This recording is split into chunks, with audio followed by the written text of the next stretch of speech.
taking over, that's a promise, not a threat.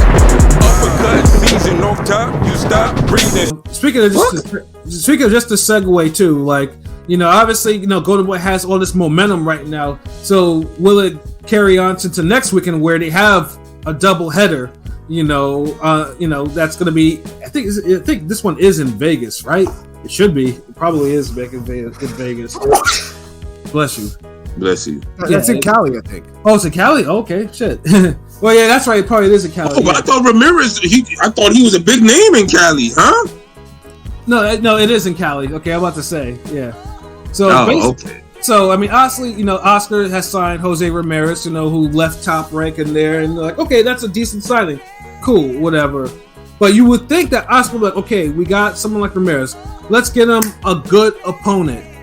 Why? Who the fuck brought up Rances Barthelemy as his opponent? Like, what do we do? Like, see, honestly, because when their old matchmaker left, their matchmakers began kind of spotty as shit. Like, ain't no way, like, Ramirez, Rances Barthelemy, who in the right mind would make this combination, would make this fucking fight? Like, why?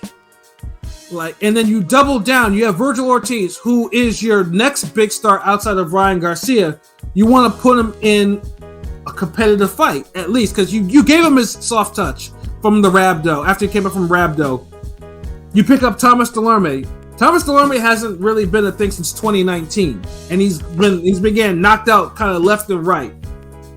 So it's like, okay, is this supposed to be a showcase or is this supposed to be a competitive outing? Like, and the funny thing is too is like Barthelemy and Ramirez, I can see it being more competitive than it probably should be because Barthelemy's kind of, he fights well. If you heard us talk about the Barthelemy brothers, I despise every single one of them. Just horrible, ugly performances. Yeah, just not really. You know, they're literally permanently banned from most bodegas. Yeah, like Jan, Ledwan, Rances, like all of them. Run on. Ass. Rances has one of the worst fights ever I can remember in modern time with Barthelemy versus Easter. Yeah, that shit was horrible. Yeah, like, one of the few fights I actually fell asleep on. That was one that made me angry because it's like, how am I gonna watch? How am I gonna watch fucking Victor Postal and an Egyptian cat throw hands for 12 rounds in an entertaining fight, and then you motherfuckers that got more power than them don't throw punches at all? Like, the fuck? Horrible fight. Yeah, you know. So yeah, Oscar. Like, honestly, if you're gonna put Ramirez in there, you better make sure Ramirez can knock Barthelemy out, because if this shit goes fucking rounds, I'm gonna be upset because I have to watch this.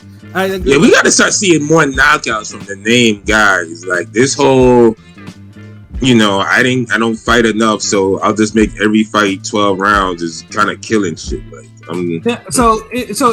what round do you think Ramirez will knock Barthelemy out in? What are we thinking? 8. No fucking idea. Maybe like 9th or 10th. I'm gonna go 5, and I'm saying that with a prayer. I hope so. Damn. I hope so. Yeah, I mean, honestly, I'm gonna pay attention because, you know, obviously, because, you know, we're gambling niggas, so I'm gonna look at FanDuel and DraftKings on this fight too, because I'm gonna see what that's all about. But meanwhile, for Ortiz and Dulorme probably is getting to the point where he probably shouldn't even be fighting anymore. So, bro, honestly, if Vergil doesn't get him out of there in 4, something is wrong. Yeah, like, I mean, honestly, I'm thinking I'm banking on a first round knockout. Ortiz should get him out of there in 1. Yeah, Dulorme is like he's finished. Like this shouldn't be a thing anymore. This is the guy Blood finished on HBO like 10 years ago. Back when he was good though, he was giving Bud a good little fight too. Yeah, I mean, and he almost beat Ugas, and he almost beat Jesse Vargas. I mean, and it's not, you know, and his body them too. You know, yeah, so that Jesse Vargas fight was actually pretty good. Yeah, that was a dope fight too. Was he champ before? Was he a champ or was he a challenger? No, he was never champ. He challenged for a title a couple times. Yeah, he competed for some belts, but he never turned the corner though. But do y'all think, real quick? Do y'all think you think they'll match up Conwell for Ortiz for a title eventually? Who? He's some Golden Boy. Charles Conwell. You think? I mean, Conwell should have had a shot. Like he's number 1 for one of these. I think he dropped a couple spots for whatever reason on one of the sanctioning bodies. But I feel like I'm glad Oscar didn't force Conwell to fight Vergil right away, but I feel like they need to eventually fight for. I mean, that's a good fight. I mean, I don't know. Do y'all think who would you favor in that fight? I mean, I would still favor Conwell over Vergil. Conwell versus Vergil Ortiz. Conwell's, I mean, I'll say it's a little small. That's a good ass fight, actually. It's a great fight. Yeah, it's a great fight. Oscar needs to make honestly after Oscar finishes bullshitting around with Ortiz and Dulorme and shit like that. He needs to make that should be a fight because Oscar has. Honestly, I feel like, you know what? Make them a double header or something first. Yeah. They need to make that a double header. Introduce them. Get people like, cause like this is too much. Like this whole month is already given to Ryan for his shit. No one's remembering Charles Conwell performance like that. No one's probably going to remember Ortiz knocking out Dulorme after, like. Yeah, you got to make. These niggas need a better introduction. Like, put these niggas on in the fall in a double header, then have them fight next year in January or some shit. I was going to switch the title, but I don't know if there's going to be a title because the Bud fight's going to be for 2 titles in a sense, so it's going to be kind of tough, but.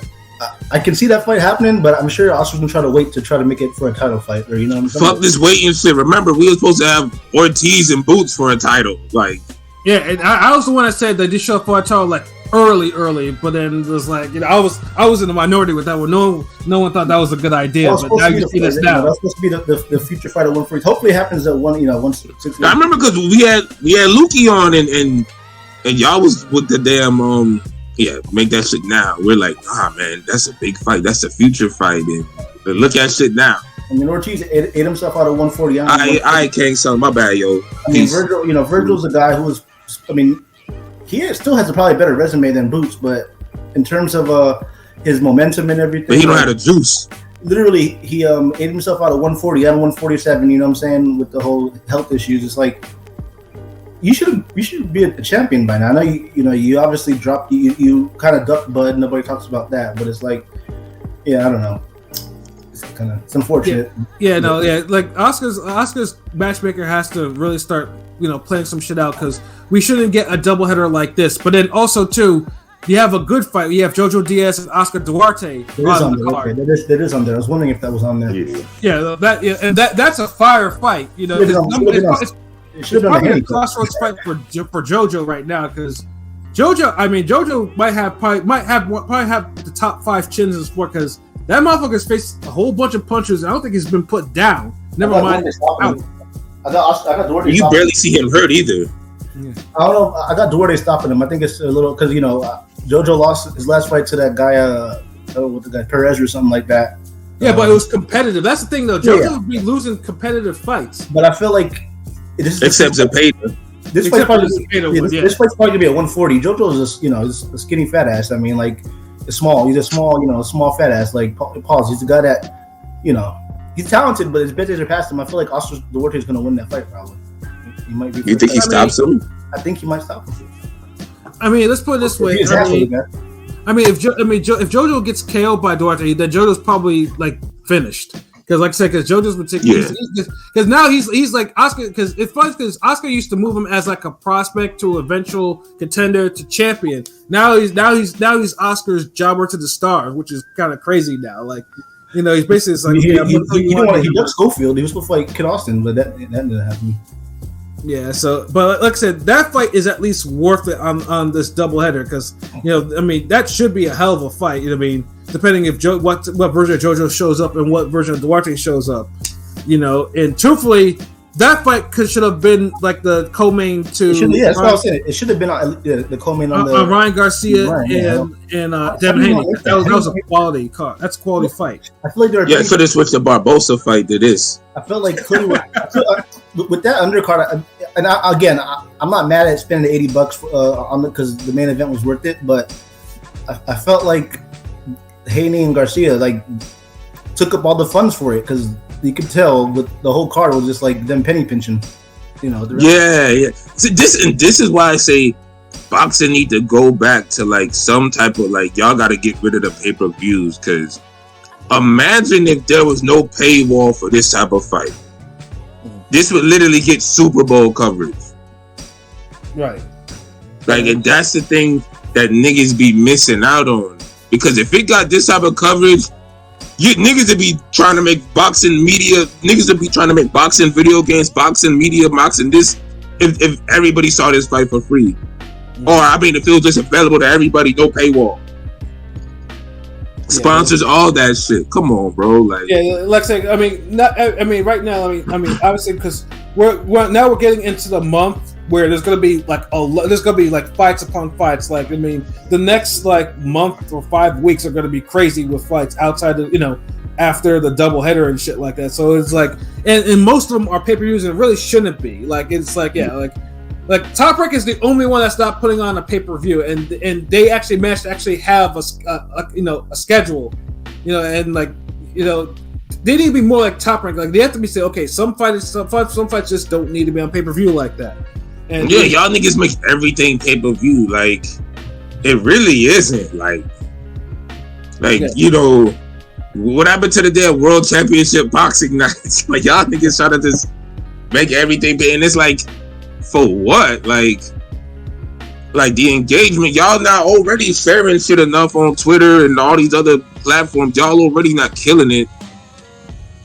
Just make a fucking free fight, Fox, whatever, regular shit, free app, whatever the fuck. Let everybody see that shit and just go ham. Yeah, because it's like, because everyone's trying to keep up with the Joneses now. I mean, obviously it's different now with the Saudis getting involved in these events.